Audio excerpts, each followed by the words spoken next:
भारत ने एक अपनी स्ट्रैटेजी चेंज करी है पाकिस्तान के तहत। अगर आप देखें, हफीज सईद को नोटिसेस जा रहे हैं लाहौर के अंदर। आप बोलोगे यार, एक एक टेररिस्ट मास्टरमाइंड को नोटिस भेज के क्या मिलेगा? क्या मिलेगा भारत को इससे?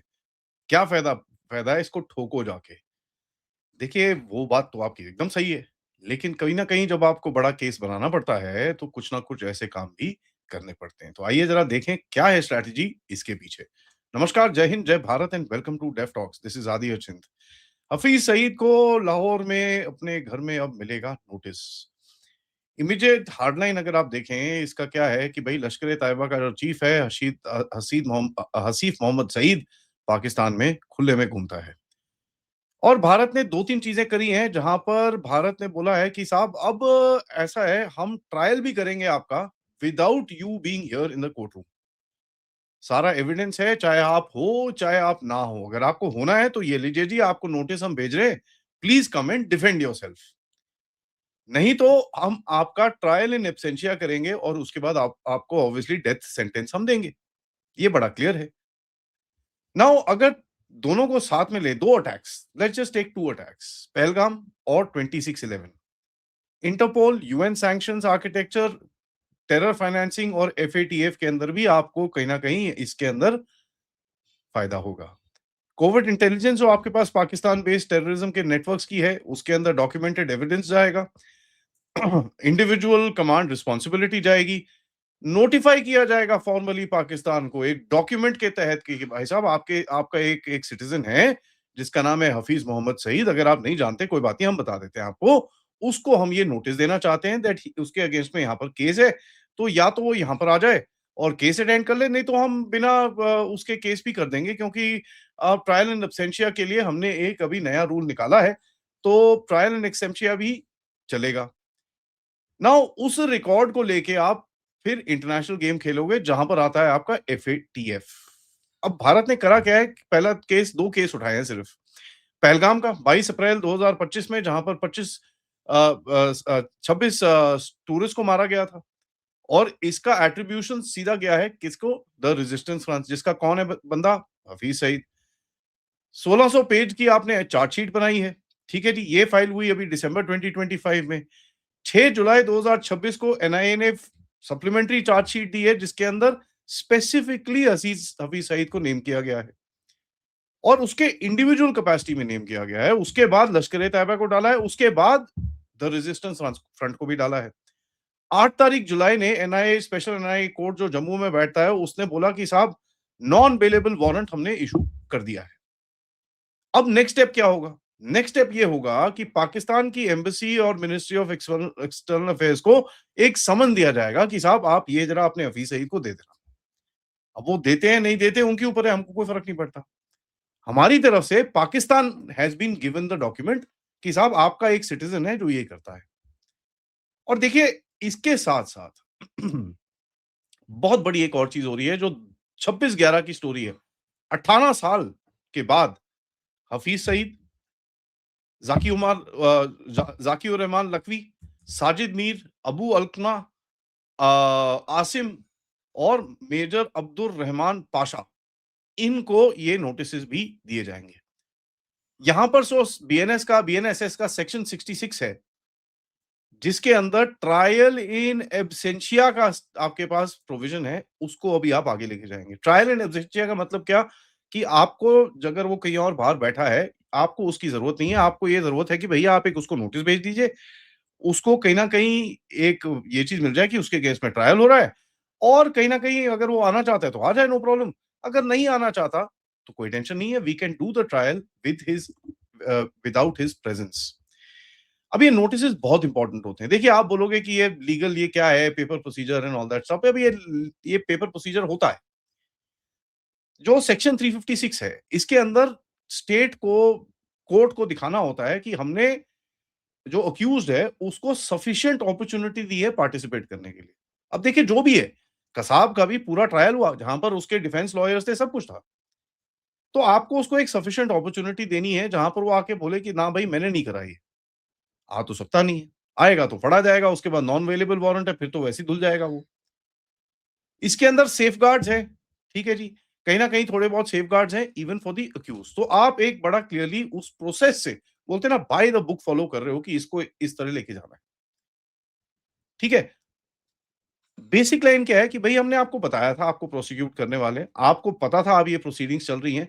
हमने आपको एक अपॉर्च्युनिटी दी कि आप आके यहाँ पर अपीयर होइए, आप नहीं हो रहे तो भैया चलिए ठीक है, कोई बात नहीं हम आपको फिर ऐसे ही से कर देते हैं।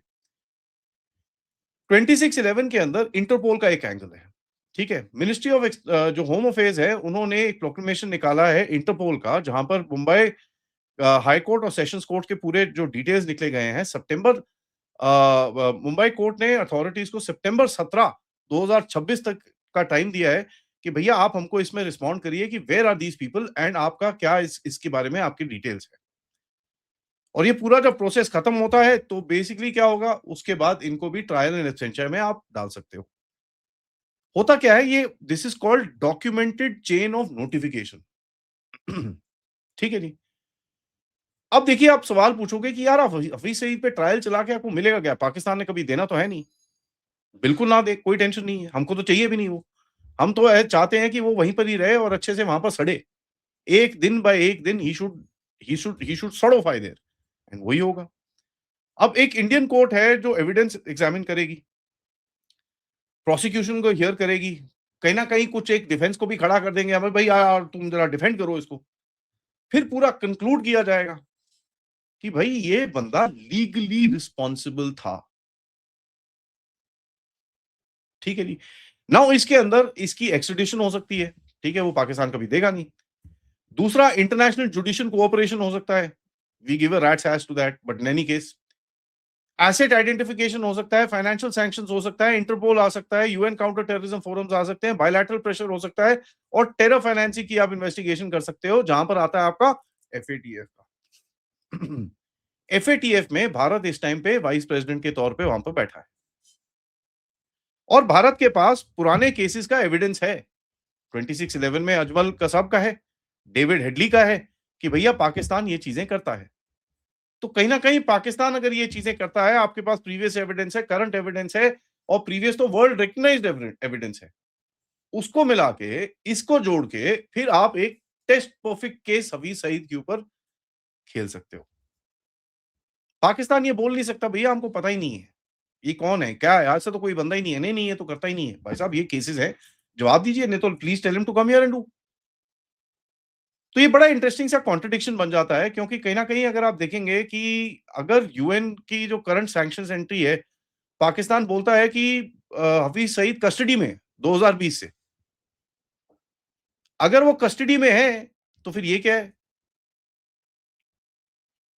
ठीक है जी। तो अगर वो कस्टडी में है, तो आप उसको नोटिफिकेशन देख सकते हो। देयर इज़ नो क्वेश्चन और पाकिस्तान रिजेक्ट करेगा, "ओह जी ये अब that rejection actually goes in the favour क्योंकि that means the state is trying to protect him. तो कैच वहां पर है। कैच ये है कि साहब you are going to prove क्योंकि अगले ऑपरेशन सिंदूर में बड़ा क्लियरली बोला गया है कि साहब अगली बारी हम स्टेट और द टेररिज्म और the state and the people who protect the terrorism उसको एक ही मानेंगे। थर्ड लॉ था जो ऑफ सिंदूर के बाद गवर्नमेंट ऑफ इंडिया ने डाला था। तो अब आप इस पूरी स्टोरी को कनेक्ट करेंगे तो आपको दिखेगा कि साहब स्ट्रैटेजी थोड़ी बड़ी है। आपको जुडिशियल प्रोसेस खत्म करना है, सेफ हेवन का एविडेंस दिखाना है, ठीक है जी? कि यहाँ पर बैठा है, ये बैठा है, अगर वो जेल में है तो ये सब कैसे कर रहा है साहब, ये एविडेंस है हमारे पास और हमारे कोर्ट ने उसको ट्राई भी करा है। ठीक है जी? 2611 को पहलगाम के साथ कनेक्ट करना है, 2611 is a global global thing और उसके बाद टेरर रेजिस्टेंट फ्रंट तो ये जो मॉर्फ कर रहे हैं अपने आप को कभी ये वो चीज़ें कर रहे हैं, तो उसके अंदर आपको बड़ा गेम अच्छे से खेलना है। अब देखिए पाकिस्तान का एफएटीएफ रिव्यू आने वाला है, ठीक है? तो ये गेम वहाँ पर खुलेगा। अब होता है, नहीं होता क्योंकि अमेरिका और बाकी सारे कंट्री है जो इसको थोड़ी-सी प्रोटेक्शन करने की कोशिश ज़रूर करेगा। अब भारत को अगर एफएटीएफ की ब्लैक लिस्ट में इसको डालना है, क्या-क्या चीज़ें चाहिए होंगी? भारत को चाहिए होगा पूरा टेरर फाइनेंसिंग का नेटवर्क दिखाइए और ऑपरेशनल कैसे चल रहा है वो दिखाइए। ऑर्गनाइज़ेशंस जो हैं, जो टेररिस्ट प्रोस्क्राइब्ड हैं, वो कैसे फंक्शन कर रही हैं? डेजिग्नेटेड इंडिविजुअल्स कौन है और जिनके पास किस तरह का एक्सेस है? फाइनेंशियल इंस्टीट्यूशन जिन्होंने इनके ऊपर पैसे देने को कोई रोक नहीं लगाई। टेरर फाइनेंसिंग के इन्वेस्टिगेशंस जो अभी भी चल रही है वो, और इसका कोर्ट का case, that's where the game comes in. Now court record जब होता है साहब, कोर्ट तो भैया एक बोला जाता है ना, हर कंट्री के अंदर एक कोर्ट थोड़ा न्यूट्रल रहता है। It can go the other either direction. तो कोर्ट का रिकॉर्ड ही काफ़ी माना जाता है, क्योंकि वहाँ पर फंडिंग सोर्सेज़, हवाला सोर्सेज़, ये सोर्सेज़, वो सोर्सेज़, जो भी चीज़ें हैं वो वहाँ पर मेंशन होंगी। तो फाइनेंसिंग जो है वो सबसे ज़्यादा इम्पोर्टेंट रहेगा। ठीक है जी? तो एक इंडिया एक चीज़ एस्टेब्लिश करना चाहता है कि साहब ये अंडरलाइंग जो टेरर इकोसिस्टम है, ये पाकिस्तान नाक तक की इसको होने देता है अपने देश में, ये खुद करता भी है। एंड यहां पर आके फिर कहानी पाकिस्तान के लिए बहुत जबरदस्त टेढ़ी हो जाती है। अब देखिए, साजिद मीर का जो केस है, जो 2611 का बंदा है, साजिद मीर का जो केस है, उसका काफ़ी काफ़ी बारी इसका रेफरेंस भारत देता है। And that is basically to the fact कि भाई साजिद मीर के केस ने एफएटीएफ का पाकिस्तान का प्रीवियस जो केस था, उसको खराब किया था।